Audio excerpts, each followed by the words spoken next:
अस्सलाम वालेकुम everyone, good morning, welcome back to our YouTube channel. So guys, early morning उठ गई हूँ और अभी सिचुएशन एक्चुअली कैंडी और टाइगर जी की तबीयत तो ख़राब ही है, ज़्यादा सबसे ज़्यादा है। बीमारी के हालात में जब मैं तो खुद ज़्यादा परेशान, चाय मार दे। बीमारी की सबसे ज़्यादा परेशान तो मैं ज़्यादा हूँ, लेकिन क्या करूँ, लेकिन साथ ही साथ कैंडी भी बहुत ज़्यादा तकलीफ से गुजर रहा है। तो आप तो जानते हो कि काफ़ी टाइम से उसके जो बॉल्स है उसमें बहुत ज़्यादा उसको इन्फेक्शन और फंगल इन्फेक्शन का जो प्रॉब्लम चल रहा था वो अभी तक कंटिन्यू चल रहा है। बहुत इलाज कराई हूँ लेकिन वो ठीक ही नहीं हो पा रहा है। इतने सिचुएशन में यानी उसको साफ़ क्लीन कर रही हूँ, उसको पाउडर लगा रही हूँ, जिंक ऑक्साइड की पाउडर भी लगा रही हूँ, फिर भी बहुत ठीक ही नहीं हो रहा है उसका बॉल। एक्चुअली चाटते रह रहा है और मास्क लगा रही हूँ तो काफ़ी टाइम से लगा रही हूँ तो इरिटेट भी हो रहा है वो। तो आपको दिखा देती हूँ। और आज मुझे जाना है काबिल उतारने के लिए। ज़रा काबिल काफ़ी ज़्यादा लग रही है मुझे क्योंकि मेरे घुटने में दर्द दे रहा है गाइस। तो इस वजह से मैं काबिल भी निकालने के लिए जाऊँगी आज। अब काबिल होती क्या है, जिसको हम कहते हैं जॉइंट डिस्क कहते हैं, वो काबिल पहले के टाइम में कैसा होता था गाइस कि पुड़िया खाते थे लोग, पुड़िया खाकर ठीक हो जाते थे। लेकिन अभी के सिचुएशन में हाथ से भी निकाला जाता था, पहले भी हाथ से निकाला जाता था, लेकिन पहले पुड़िया देते थे तो कोई कोई लोग खाते नहीं थे वो सही से।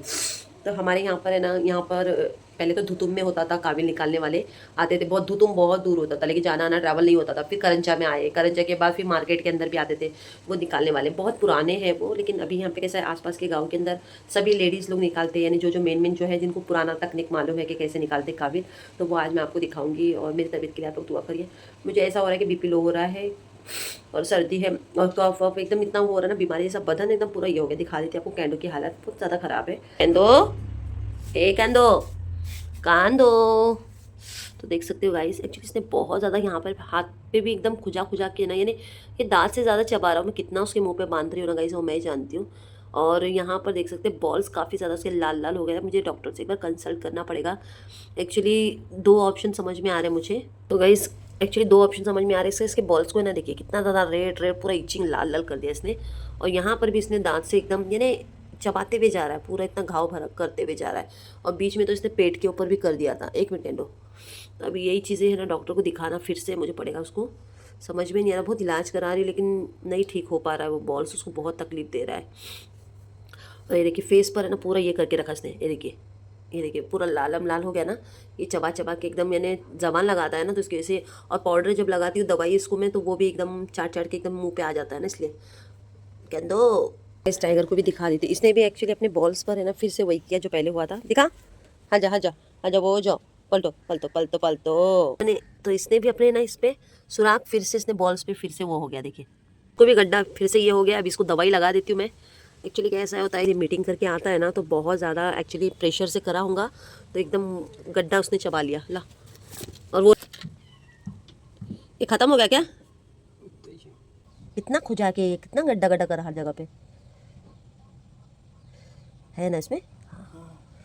तो गाइस फिलहाल इंजेक्शन जैसा दी हुई, फिलहाल इसको फिर से इसने घाव करके आ गया। अभी इसको इंजेक्शन दी हो, दवाई लगाई हूँ पूरा फिर से। अभी इसके अंदर जो भी वॉर्म जो हो गए होंगे फिर से वो निकलेंगे बाहर। फिर इसको क्लीन करके फिर इसको पट्टी लगाना पड़ेगा मुझे। क्या करूँ, कुछ ना कुछ होते ही रह रहा है। मेरी तबीयत भी ख़राब है, कुछ प्रोडक्ट है पार्सल के, सोच रही हूँ आज आपसे रिव्यू करूँ उसके बारे में, तो वो भी दिखाना है आपको।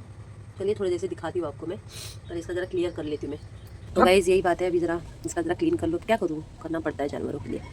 मैं तो हॉस्पिटल में इतनी ज़्यादा एडमिट थी, मैं बीमार सबसे ज़्यादा हो गई हूँ ना गाइस, जिसकी वजह से मतलब मेरी हिम्मत अंदर से टूटते हुए जा रही है। उतर अल्लाह का शुक्र आपके भाईजान आए तो उन्होंने मुझे एडमिट करने लेकर गए, नहीं तो मैं नहीं जाती। मैं खुद अपने बारे में मैं ध्यान ही नहीं रखती हूँ गाइस, अपने बारे में तो मैं खुद ही ख्याल नहीं रखती हूँ। तो आपके भाईजान है, आ जाते, मेरी बीमारी का नाम सुनते हैं ना उन्होंने कि मैं बीमार बहुत ज़्यादा हूँ, आ जाते खुद मुझे हॉस्पिटल में एडमिट करे, रुके भी हॉस्पिटल में वो खुद ही, क्योंकि मालूम है ना देखने वाला कोई नहीं है। जैसे कि घर में अम्मी अब्बा रहेंगे तो फिर बाहर तो कोई है नहीं साथ में रहने के लिए, तो वो खुद आ गए, बोले कि नहीं स्टे रहने दे, मैं रुक जाता हूँ हॉस्पिटल में पूरा। बोलते ना मैं अपनी बीमारी के लिए भी हॉस्पिटल में एडमिट नहीं हो पा रही हूँ गाइस, खुद की बीमारी के लिए भी, क्योंकि मेरा ज़्यादा इंटेंशन जो रहता है ना वो घर के लिए ज़्यादा रहता है कि घर में कौन देखेगा, कुत्ते लोगों का कौन देखेगा। और अभी तो ऐसा है कि ऑफिस का काम भी चालू कर दी हूँ। सुबह भी एकदम उठने का एकदम मन नहीं करता, पूरा बदन है ना दुख रहा है, और एक तो चक्कर बीपी का प्रॉब्लम बहुत ज़्यादा है मेरा, तो स्ट्रेस बहुत ज़्यादा ले रही हूँ मैं। थोड़ी परेशानी पता नहीं क्या चीज़ की, एक्चुअली कुछ सिचुएशन है, प्रॉब्लम्स है जो परेशानी मुझे अंदर से सताई जा रही है, लेकिन अल्लाह सब ठीक करेगा इंशाल्लाह। थोड़ी प्रॉब्लम्स, तो उसका वॉर्म्स देख रही थी मैं। तो कुछ ऐसे प्रॉब्लम्स है जिसकी वजह से मैं हॉस्पिटल में, जो मैं एडमिट भी खुद के लिए नहीं हो पा रही थी। डॉक्टर ने उस दिन मैं रात में अचानक गई तो सरकारी दवाखाने में इसलिए जा रही क्योंकि जब अच्छी ट्रीटमेंट मिल रही है आपको, वहाँ से सहूलत भी मिल रही है और ग्लूकोज सलाइन और दवाई की भी ट्रीटमेंट अच्छी मिल रही है, तो इस वजह से मैंने सोचा कि चलो इलाज ही कर लेती हूँ यहाँ पे। और तो डॉक्टर ने यही कहा, डॉक्टर ने बोला था मुझे कि आप एडमिट हो जाओ क्योंकि आपका जो है बीपी बहुत डाउन हो गया है, कमज़ोरी है, चक्कर भी आ रही है आपको, तो आप है ना एडमिट हो जाओ। मैंने डॉक्टर से कहा कि नहीं, मैं एडमिट नहीं हो सकती, मैं खुद के लिए एडमिट नहीं हो पाएगा इस, क्योंकि बिकॉज घर के काम है, बच्चों की ये सब चीज़ें हैं, जानवर है, सब जिम्मेदारी मेरे ऊपर है। क्योंकि एक दिन 2 दिन अम्मी भी नहीं रुक पाते क्योंकि अम्मी का भी है काम, वो नहीं रुक पाएंगे, और अब्बा भी इतना ध्यान अकेले नहीं दे पाएंगे ना सब चीज़ों पर, क्योंकि उनकी ऑलरेडी तबीयत ख़राब है। इस वजह से मैंने सोचा नहीं नहीं मैं नहीं एडमिट हूँ। लेकिन नेक्स्ट डे तो हालत ज़्यादा ही और ख़राब होगी मेरी, बहुत ज़्यादा है। तो आपके भाईजान हैं, आ जाते हैं, इतना देखते हैं, इतनी चीज़ों पे ध्यान देते हैं ना। सच में मैं बहुत एक चीज़ अपने आप को लकी साबित रखती हूँ कि मैं बहुत लकी हूँ कि वो मेरा केयर करते हैं, इतना ध्यान देते हैं कि चलो ऐसे टाइम में भी आना जाना एक है। और हमारे बीच में देखो ऐसा, जिन जिन की सोच अगर ऐसी है कि बिफोर मैरिज अगर मिलना जुलना, तो भाई मैं नहीं मानती ये सब चीज़ों को, क्योंकि मैं ये मानती हूँ कि सामने वाला इंसान आपके लिए कितना इंपॉर्टेंट दे रहा है और उसने अपनी ज़िंदगी मेरे लिए इतना लगाया भी है।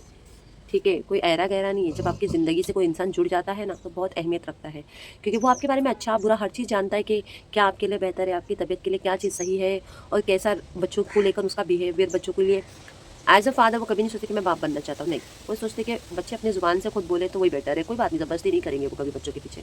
तो बस यही आप लोगों से बात शेयर करने वाली थी मैं। तो कितने बजे शाम में मैं एडमिट हुई, 7:30 बजे वही लेके गए थे मुझे, एडमिट हुई। तो नेक्स्ट डे यानी अगले शाम 5 बजे तक ही मैं डिस्चार्ज हो गई, क्योंकि ठीक भी लग रही थी, तबीयत भी ठीक हो रही थी और ऐसा कोई प्रॉब्लम नहीं लग रहा था। तो मैं बोली ठीक है गाइस, यही चीज़। अभी ये कैंडो का भी टेंशन है, कुछ इतना आ गया ना कि क्या बताओ। कैंडो का भी बहुत टेंशन है क्योंकि इसकी तबीयत जो देख रही हूँ ना मैं, क्योंकि हर ट्रीटमेंट कराई, उसको इलाज करा रही हूँ, कोई नहीं। हाँ, और किसी ने मुझे कमेंट्स कहा था, कमेंट्स में कि इस्लाम की बातें उन्होंने, मैं आपको वो बात कमेंट साइड में देख लो, मैं उसका जवाब आपको अभी देना चाहती हूँ कि किसी ने मुझे कमेंट्स में कहा था कि इस्लाम में कुत्ता पालना ये सही नहीं है, जो भी है। तो मैं आपको बताना चाहूँगी डियर कि देखो, ये जानवर को जो पालना है ना, मेरा खुद का ज़बरदस्ती का चीज़ नहीं थी कि मैं खुद ला रही हूँ वहाँ से और पाल रही हूँ, नहीं। एक्चुअली ये जिस कंडीशन में ये दोनों जानवर मुझे जब मिले ना, तो मैंने उस कंडीशन में ये नहीं सोचा कि मेरे इस्लाम के अंदर क्या है क्या नहीं, मैंने ये सोचा कि इंसानियत की मेरे को वो लगती है कि मैं जानवरों के साथ गलत बिहेवियर नहीं कर सकती उस मामले में। अगर आप सोच रहे हो कि मैं इसको खाना बाहर दे सकती हूँ, लेकिन देखो यहाँ पर ये गाँव में जब हम रह रहे हैं ना, तो यहाँ पर गाँव में रहने के बाद है ना एक जिम्मेदारी होती है कि जो कुत्ते को आप खाना दे रहे हो, बुला रहे हो, 3 टाइम दे रहे हो, तो वो कुत्ता एक आपकी है ना जिम्मेदारी बन जाती है। और फिर कल जाके किसी को काट दिया तो कौन उसकी रिस्पॉन्सिबिलिटीज़ लेगा। कुत्ते ने किसी को काट लिया ना तो वो आपकी जिम्मेदारी होंगे, और ये मैं नहीं चाहती कि कुत्ता किसी को काटे। मेरा कैंडी जो छोटा था ना, इतना सा बच्चा था, तो किसी ने यहाँ पे छोड़ दिया था बाहर ब्रिज पर ही हमारे, और बारिश के वक्त। तब मेरे पास एक मेरा भी एक खुद का डॉग था, तब वो गुजर गई थी उस टाइम पे, कैंडी नाम था उसका भी। तो वो सेम इसकी तरह ही दिखती थी एकदम। और आपको पता है, छोटे छोटे से बड़ा करो और फिर उसको कुछ हो जाए, क्योंकि जानवर में बेसिकली पार्वो नाम की एक बीमारी होती है, वो उनको होती है, तो ये इन्फेक्शन होता ही उनका है। तो ये है। और ये मैं अपने घर में हर चीज़ जानती हूँ कि नमाज के वक्त कितनी पाबंदी, हर चीज़ का साफ़ सफाई मेरे घर में रहता ही है। और मेरा कैंडो है ना बाहर ही बंधा रहता है, अभी तो पूरा टाइम बाहर बंधा रहता है। लेकिन अब कैसा बारिश का टाइम है और उसका जो है ना बॉल्स है ना बार बार गीले हो रहे हैं, इसकी वजह से मैं इसको घर में रख रही हूँ, क्योंकि डॉक्टर ने कहा है कि उसको गीलापन नहीं चाहिए, उसको सूखा जितना रखेंगे वो जल्दी ठीक हो जाएगा। और दोनों डॉग्स मेरे बाहर ही रहते हैं, सिर्फ हाँ रात के वक्त मैं कैंडो को घर में रखती हूँ, क्योंकि बारिश का वक्त है। दूसरी बात है, ये दोनों की जमती नहीं है, बिल्कुल नहीं जमती है। ये दोनों लड़ाई पर आ गए ना, इतना लड़ते हैं ना कि कैंडो ने 2 बार इसको काट दिया, काट लिया है एकदम, खूनम खून पूरा कर दिया जिसम पर। ये बड़े वाले कुत्ते को जितना दिखता है, ये बड़े वाला कुत्ता डेंजर है, लेकिन बड़े वाला कुत्ता कुछ डेंजर नहीं है कैंडो के सामने। तो ये वजह से मुझे बच्चा के दोनों का ऐसा शेड्यूल रखना पड़ता है, एक को पीछे साइड में यहाँ पे रखना पड़ता है, एक को यहाँ पे बांधना पड़ता है, क्योंकि दोनों का शेड्यूल मुझे अलग ही रखना पड़ता है गाइस। और मैं कोई एहसान नहीं करी जानवर पे, मुझे ऐसा लगता है कि मेरा फ़र्ज़ है इन जानवरों को भी देखना, ठीक है। और बाकी तो अल्लाह के ऊपर है, अल्लाह हर इंसान को माफ़ कर देता है। तो ये बेज़ुबान के लिए मैंने कभी कोई मकसद नहीं देखी, कोई इंटेंशन ऐसा नहीं है कि मैं ज़बरदस्ती ला के जानवरों को पालती हूँ। यहाँ के तो आसपास के लोग ऐसे हैं कि जानवरों को ज़रा भी रत्ती भर देखते नहीं है कि उसको खाना दो, कुछ दो, नहीं, उनको कोई लेना देना नहीं होता, मार मार के हकाल देते हैं यहाँ पे। तो ऐसा है, एक टाइम का खाना नहीं लोग देते यहाँ पे, ऐसा है। कुछ है अच्छे लोग भी है जो बाजू में है, उन लोग वो भी कुत्ते ही पालते अपने, यानी बाजू में है। देखो, मैं हर चीज़ का ध्यान रखती हूँ कि जानवर को क्या है, क्या हिसाब से रखना है, कितनी केयरिंग। और मैं अपने पेट में खाना नहीं डालूंगी, लेकिन पहले इन लोगों का ध्यान सबसे पहला रखती हूँ कि ये लोग सही रहे, इनका टाइम टेबल, इनको घुमाना फिराना सब चीज़। अगर ऐसा होता तो ये आज बड़ा कुत्ता लैब है ना मेरे पास रहता ही नहीं था, बिल्कुल नहीं रहता था, ये चला जाता था यहाँ से। क्योंकि कुत्ते लोगों की एक आदत है, अपने ऑनर के साथ अगर इनको वफादारी जितनी करनी है ना, ये लोग अपना 100% देते हैं। लेकिन अगर इनको ऑनर इनको छिड़काता है ना, फिर भी ये चले जाते हैं, लेकिन थोड़ा ध्यान देते फिर चले जाते, नहीं इन लोग इतना करते। और ये कुत्ता मुझे खुद मिला है गाइस, मेरे आपने पिछले ब्लॉग में देखा ही होगा, मेरे ब्लॉग में आप देखना 6-7 महीने पहले की जो वीडियो, ये डॉग मुझे मिला है, ये डॉग मुझे मिला है, मैंने कहीं से खरीद के नहीं लाया है। यहाँ से ना सारे जो आसपास के कुत्ते इसके पीछे पड़ गए थे। रुक जा बेटा रुक जा। तो चलिए गाइस, मैं इसका क्लीन करती हूँ। गाइस फाइनली इसको मैंने पट्टी लगा दी यहाँ पे। फिलहाल एक्चुअली ये चाटे नहीं ज़्यादा, इस वजह से यहाँ पे पाउडर लगा कर जख्म वो कर ली हूँ। टाइगू टाइगू चला हाँ इधर, हाँ देखो बांधती इधर, उठ जा, सुनता है ये बात सुनता है। चला कम कम कम तब तब हैं साले, रो गले में बांधने दे। बहुत लड़ाई करते रहता, रात भर लड़ाई करता, कैंडो के साथ भी जाते, भौंकते रहता। सो जाता है, बांध दियो, सो जाओ सो जाओ, पानी दे इसको पीने। तो अभी 2-3 दिन तक का ये घाव ऐसे रहेगा, इसमें ना मेरे को फिर से दवाई ववाई लगाना है गाइस इसके लिए। तो देखो मेरे हिसाब से ना गाइस, अगर आप लोग सोच रहे हो हराम है ये सब चीज़, हराम हलाल वलाल, तो मैं तो बोलती हूँ हराम और हलाल ये सारी चीज़ें ऊपर वाले के ऊपर छोड़ दो। वैसे भी सोशल मीडिया पर बहुत ही हराम की चीज़ें चलती रहती है, उस पर गौर करिए आप लोग।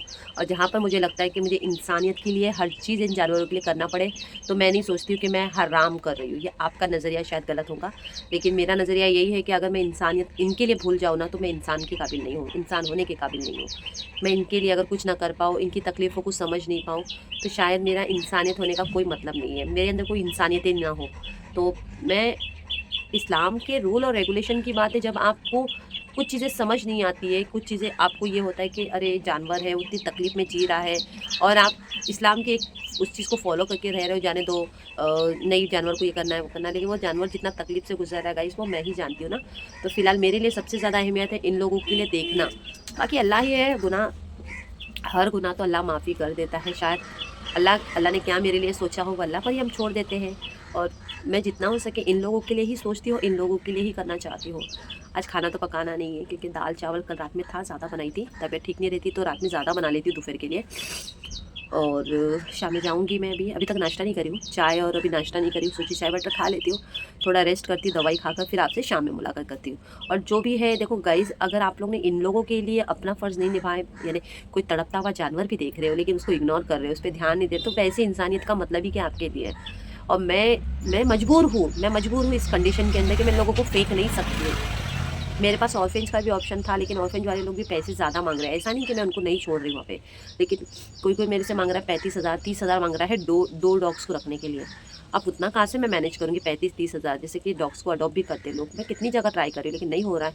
अब नहीं हो रहा है तो फाइनली इसको तो मैं हकाल नहीं सकती यहाँ से, नहीं बेटा, इसको मैं हकाल नहीं सकती, इसको यहाँ से मार मार के कहीं और जगह। और ये जानवर ऐसा है कि एक बार दिल लग गया इसको, जिसके भी ऑनर के पास, ये जानवर नहीं जा सकता है कभी भी।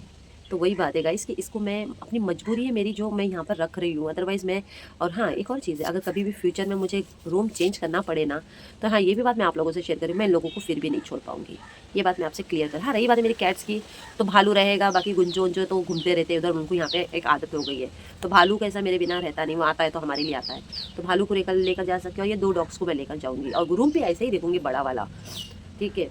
बाकी मेरी जो भी बातें मैं आप लोगों से इसलिए शेयर करती हूँ कि गाइस देखो, अगर आप लोग को लग रहा है कि मैं ये जानबूझ कर कुत्ते लाकर पालती हूँ या उनका देखभाल करती हूँ, देखो मैं कोई जानबूझ का नहीं करती, मैं सिचुएशन को देख के करना पड़ता है मुझे, कि मैं उसको तकलीफ में नहीं देख सकती, और मैं पहले से मुझे तकलीफ बहुत होती है। कोई बेजुबान को भी रास्ते पे खाना ना देना तो मुझे भी तकलीफ बहुत होती है, मैं अपने इसमें से हिस्से में से निकाल कर उसको देती हूँ रास्ते में से, तो मैं ऐसी हूँ।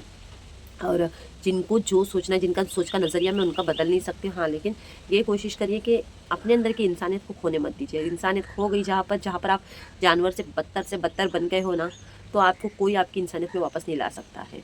तो जितना हो सके मैं कोशिश करती हूँ स्ट्रीट डॉग होके। और मैंने रेहान को बोला भी था ये लास्ट डॉग है, इसके बाद कोई डॉग पालना नहीं है, बस आप लोग दुआ करिए कैंडी के लिए, कैंडी की तबीयत जल्द से जल्द ठीक हो जाए। उसके बॉल्स को लेकर मैं बहुत ज़्यादा परेशान हूँ, इतना ट्रीटमेंट कर रही हूँ, ट्रीटमेंट पे ट्रीटमेंट कर रही हूँ, नीम का पत्ता भी लगा के देख ली हूँ, वो भी देख ली हूँ, ट्रीटमेंट में नहीं हो पा रहा है। अब फाइनल डॉक्टर को पूछना पड़ेगा क्या है उसका, शायद मेरे को लगता है ऑपरेशन भी कर सकते हैं वो बॉल्स को निकाल कर, पूरा पूछना पड़ेगा मुझे डॉक्टर्स को। फिलहाल तो बस मैं अपनी तबीयत ही नहीं संभाल पा रही हूँ, इसलिए मैं ज़्यादा टाइम भी है, मैं बोलती ना, मैं डिस्चार्ज भी जल्दी ले ली, मैंने खुद ज़बरदस्ती ली, क्योंकि मेरे को घर का टेंशन रहता है, यहाँ पर इन लोगों को देखने वाला कौन है, क्या करेंगे, सब चीज़ों का। फिर बच्चों के एग्ज़ाम भी चल रहे हैं, वही चीज़ है, इस वजह से इतनी डिस्टर्ब भी हो रही हूँ, मेंटली मैं प्रिपेयर ही नहीं हो रही हूँ, और क्या करना है आगे क्या नहीं। आफ्टर मैरिज का जो सिचुएशन है वो भी है, हम बहुत ज़्यादा डिस्टर्ब मैं हो रही हूँ ना, जितना मैं अंदर से वो हो रही हूँ। और प्लीज़ दुआ करो आप लोग मेरी तबीयत के लिए। और कुछ प्रोडक्ट है, मैं अभी शायद नहीं लगता मुझे कि मैं अनबॉक्सिंग रिव्यू कर पाऊँगी, मैं नेक्स्ट व्लॉग में करूँगी इंशाल्लाह, क्योंकि आज मुझे तबीयत ठीक नहीं लग रही है। इंशाल्लाह नेक्स्ट वीडियो में मैं आपसे अनबॉक्सिंग, बहुत सस्ते में मिला था तो मैं ले ली थी, होम डेकोर की चीज़ें हैं, आपको भी आपने काफ़ी ज़्यादा मीशो में देखा होगा, तो वो पसंद आएगा तो देखना ज़रूर, अगर अच्छा लगे तो परचेज़ करना ज़रूर। और आप लोगों को सारी वीडियो कैसी लग रही है कमेंट भी ज़रूर करना। तो गाइस शाम का वक्त होने आया है और यहाँ पर मैं बनाने वाली हूँ साबूदाने के वड़े, क्योंकि नाश्ता भी मेरे को भूख भी लग रही थी और मैं बहुत कम खाना वाना कर रही थी। तो इस वजह से मैं सोची चलो कुछ खाते हुए चले जाओ, क्योंकि काबिल उतारने के लिए आप बिना खाए पिए भी जा सकते हो, वही बेटर है। लेकिन मैं सुबह से कुछ खाई नहीं ना गाइस, इसलिए मैं साबूदाने के वड़े बना रही हूँ। और आपको बताना चाहूँगी मैं इतनी ज़्यादा अमीर नहीं हूँ गाइस। मैं जो भी कमाती हूँ या फिर मेरे जो लाइफ पार्टनर मुझे जो भी करते हैं ना, मैं वही मिलाकर अपने डॉग्स के लिए करती हूँ। तो जितना भी हो सके मैं इतनी कोशिश करती हूँ कि मेरे डॉग्स को कोई कमी ना हो। और मुझे बेज़ुबान को देखकर है ना बहुत तकलीफ़ होती है कि उसको भी कोई तकलीफ़ करे। तो ये ऐसी मेरी लाइफ की ये बात है गाइस। आप लोगों को लगता होगा इस्लाम में जानवर पालना हराम है। मैं मानती हूँ इस्लाम में जानवर पालना हराम है, लेकिन इस्लाम में ये नहीं कहा है कि आप जानवर को तकलीफ़ दो, उनको मारो, या फिर वो भूखे हैं तो खाना भी मत दो। तो सारी चीज़ों को सोच कर ही गाइस मैं ये सब कुछ करती हूँ और ये इसमें मुझे खुशी मिलती है। शाम के 4:30 बजे मैंने असद को बोला कैंडो को लेके चले जा, क्योंकि बार बार कैसा है उसको ब्रीथिंग का यानी मास्क लगा लगा के वो भी इरिटेट हो रहा है। और आप देख सकते हो ये बॉल्स है ना काफ़ी ज़्यादा लाल हो गए हैं गाइस, अभी तक तो ठीक ही नहीं हो रहे। बस आप लोग दुआ करें मेरा कैंडो जल्दी जल्दी ठीक हो जाए। आती टाइको, हाँ आती हूँ। अस्सलाम वालेकुम guys, welcome back to our YouTube channel. फ़िलहाल वंस अगेन मेरी तबीयत और ज़्यादा ख़राब हो रही है। आज कैसा भी करके दाल चावल ही बनाई हूँ, ज़्यादा कुछ बनाई नहीं। और यान को लेके जा रही हूँ, एक्चुअली मैं जा रही हूँ काबिल उतारने के लिए। हमारे यहाँ पे एरिया में काबिल उतारने वाली है। जैसे कि पुराने लोगों की जो ट्रिक होती है ना काबिल उतारने के लिए, कई कई जगह पर आप लोगों ने देखा होगा कि वहाँ पर दवाई पुड़िया उड़िया देते थे, लेकिन यहाँ पर मैं काबिल उतारने जा रही हूँ। वो भी हाथों से काबिल निकालते थे, उसकी कहानी एक अलग है, मैं आपको बाद में बताती हूँ। चलिए पहले चलते चलते, साथ में रियान है। वालेकुम, एग्ज़ाम चल रहे ना 12वीं के गाइस। तो चलिए निकलती हूँ। पहले यहाँ पे देखो असद यहाँ पे ही है। तो गाइज़ मेरे 2 से यानी जैसे बीमार पड़ रही हूँ ना, हाथ पैर कांपने लग रहे हैं, और साथ ही साथ है ना मुझे ना पैर घुटने इतने दर्द दे रहे ना, जिसकी वजह से काबिल उतारने वाला ही एक ऑप्शन अच्छा है, बेटर है। आई तो फ़िलहाल तो मैं पहुँच गई घर पे। एक्चुअली अज्जी का घर है। और पुराने लोग कैसे होते थे, हमारे को बचपन से ही कोई अगर पीलिया होता था तो हमारे लिए कैसा नज़दीक है। अब ये हमारे गांव में ही है, ये अज्जी है ना बहुत पुराने हैं। तो नॉर्मल चूना लगाते थे हाथ में, और फिर वो पानी से है ना पानी डाल डाल के यानी पीलापन पूरा निकलता था। कमेंट्स करके ज़रूर बताना किस किस ने ये किया है, आप लोग ने किया है क्या नहीं। तो मैं बहुत टाइम से हर टाइम यहीं आती हूँ, ऐसा नहीं कि फ़र्स्ट टाइम आ रही हूँ, हर टाइम यहीं आती हूँ। कुछ भी पीलिया उलिया भी हुआ तो यहीं निकाल लेते, और हेल्थ अच्छा भी लगता है। ऐसा नहीं है कि इलाज नहीं होता सही से। बच्चों का भी यहीं पे लेकर आती हूँ। सिर्फ 3 दिन आना पड़ता है, कंटिन्यू 3 दिन आओ, 3 दिन में पूरा पीलिया निकाल के आते हैं। देखो अज्जी कैसे करते हैं ना, वो भी आपको दिखा देती हूँ। तो गाइस मुझे यहाँ से निकलना पड़ रहा है। एक्चुअली उनकी अज्जी की तबीयत बहुत ज़्यादा ख़राब है, तो दूसरी जगह देखना पड़ेगा, ट्राई करना पड़ेगा शायद वहाँ पे अवेलेबल है क्या नहीं है। क्योंकि यहाँ पर है ना अज्जी की बहुत ज़्यादा तबीयत ख़राब है। अभी उनके कोई रिलेटिव वाले लोग भी बोल रहे थे कि वो थोड़ा दिमागी तौर से ज़रा ठीक भी नहीं लग रहे हैं, तो बाहर ही निकालने बोल रहे हैं। तो मैं बाहर जा रही हूँ, अब देखती हूँ कौन है बाहर। फर्स्ट टाइम तो मैं जा रही हूँ, मुझे इतना पता नहीं है कि कौन काबिल निकालता है। चलो देखती हूँ। अब यहाँ काबिल का लिखा हुआ है इनका, यहाँ पे काबिल ये निकालते हैं। तो गाइज़ अभी फ़िलहाल है ना आंटी है, वो मौसी है, वो अभी किसी और बच्चे का कर रहे हैं। तो मैं फ़र्स्ट टाइम आई हूँ यहाँ पे। अब यही है हमारे एरिया के बाजू में है, यानी इतना दूर भी नहीं था। तो अभी बच्चे का कर रहे हैं वो, तो फिलहाल उसके बाद मेरी बारी है, तो दिखाऊंगी आपको। आई थिंक सो बहुत जगह पर गांव खेड़े में तो करते गए ये, और किसी किसी को नहीं पता होगा। तो ये पुरानी एक पद्धत है, एक ट्रिक है जो काबिल निकाल इसी तरीके से पहले काबिल इसी तरह से निकालते थे पहले के लिए। ये ट्रिक सबसे बेस्ट है, और बच्चे का निकाल रहे वो, दिखाती हूँ मैं आपको। निकल गया साला। तो गाइस पहले चूना लेते हैं इस तरह से, और हाथ में मल लेते हैं पूरी तरह से, ठीक है। अभी आज आई देखो कैसे निकाल के काम करिए। आई जलन पाय दुखी देखो कितना सारा मुझे हुआ है। जेवण जात नाही पोटात, चक्कर है। तो देखा आपने, करीब बहुत लोग इनके पास आते हैं, और ये अभी नई जगह पर मुझे आज पता चला यहाँ पे हो रहा है। तो ये सब है ना जो पीला पीला दिख रहा है ना नीचे, पूरा काबिल है गाइस। उधर अपन 2 दिवस यायचं है और 2-3 दिन आना पड़ेगा मुझे, क्योंकि मेरे पैरों पे घुटने पे बहुत दर्द है गाइस। तो देखा गाइस आपने, मेरे को ना सर्दी बहुत ज़्यादा, सर्दी से अब मेन तो इम्पोर्टेंट है कि मेरे को ना घुटने में दर्द बहुत ज़्यादा था। हाथ भी एकदम पीले पीले दिख रहे हैं आप लोगों को। घुटने में दर्द बहुत चल रहा था, और जिससे ना मेरे को बुखार भी है और बदन पूरा बॉडी पेन। और एक बार अगर आप ये करेंगे ना, ये वाली इस तरह से काबिल निकालने की ट्रिक से, तो मैं बता रही हूँ ना गाइस, आप लोगों को महसूस भी नहीं होगा कि आपकी जिस्म की बीमारी पूरी निकल जाएगी सिर्फ एक दिन में। अभी थोड़ी देर पहले मेरा घुटना इतना दर्द दे रहा था, तो लेकिन जैसे काबिल निकाल लिया ना तो ठीक हो गया। और ये कोई अंधविश्वास नहीं है गाइस, ये बहुत पहले से ये पुरानी ट्रिक इस्तेमाल करते थे काबिल निकालने के लिए, ये ट्रिक। और माशाल्लाह मेरे बच्चों का भी इसी तरह से, यानी अम्मी या पुराने टाइम में हम लोग रहते ना, हम लोग तो काबिल निकालने के लिए धुतुम जाते थे, धुतुम जो इतना दूर रहता था। फिर उसके बाद है ना करंजा आते थे, करंजा में भी काबिल निकालने वाले आते थे। फिर है ना वहाँ से करंजा के बाद फिर अब जाके यहाँ पर एक पहले आजी निकालते थे, उनकी तबीयत ठीक नहीं लग रही, क्योंकि तो बहुत ज़्यादा बीमार और वीकनेस लग रहे थे ना, तो जिसके से यहाँ पर चालू करे हैं। और मैंने कॉन्टैक्ट नंबर दिखाया है, अगर जिसको भी आना होगा नवीन सेवा में वो आ सकता है, उरन में ही नवीन सेवा है, आप लोग कॉन्टैक्ट करके जा सकते हो यहाँ पर। और जो भी है यानी पैसे अगर क्या है अपनी खुशी से देना है नहीं देना है वो आप लोग अपने हिसाब से करिए, कोई दिक्कत नहीं है, लेकिन फ़र्क ज़रूर पड़ता है गाइस। तो मेरी हालत देख रही होंगी, मेरी तबीयत सच में ख़राब है, और शायद ब्लॉग भी बहुत लेट आ रहे होंगे आप लोगों को। आप लोग सोच रहे होंगे कि मेरे रोज़ के डेली ब्लॉग्स क्यों नहीं आ रहे, क्योंकि मैं ऑफिस का काम भी कंप्लीट कर रही हूँ, इतना प्रेशर आ रहा है ना, आपके भाईजान भी वहाँ से कर रहे इतना काम, तो मैं भी कंटिन्यू कर रही हूँ, और मैं टाइम नहीं दे पा रही हूँ ब्लॉग के लिए। इंशाल्लाह ब्लॉग ज़रूर आएंगे, तो दुआ में याद रखिए, अपना ख्याल रखिए, और प्लीज़ पानी बॉईल करके पीजिए, क्योंकि बीमारी बहुत ज़्यादा फैल रही है। चलिए, अल्लाह हाफिज़, टेक केयर गाइस।